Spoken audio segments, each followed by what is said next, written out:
Welcome to the Rim Break Rodeo. We hope this video helps. You start by confirming system-level support. Reboot, enter BIOS or UEFI, and enable Intel VTX or AMD if disabled. Once done, boot Windows and turn Windows features on or off. Check Windows Sandbox, Hyper-V, and related components. Make sure your Windows build is 1903 or later, and that you install all pending Windows updates. You should also update chipset and virtualization drivers from the vendor, because outdated firmware often breaks the Sandbox startup path.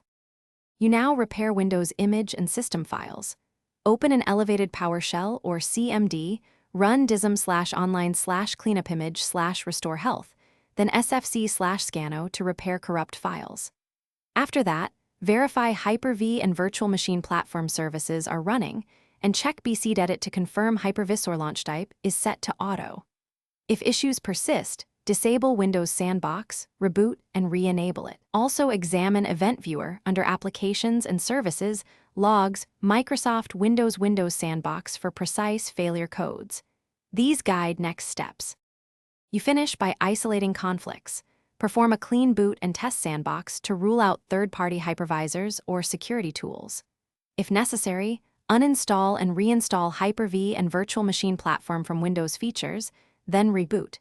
For persistent failures, consider an in-place repair upgrade to restore system components without data loss. Make sure to collect Event Viewer ID and error messages.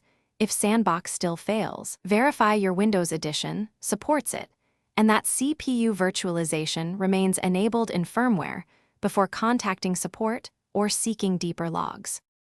Thanks for watching. Consider subscribing if we helped you.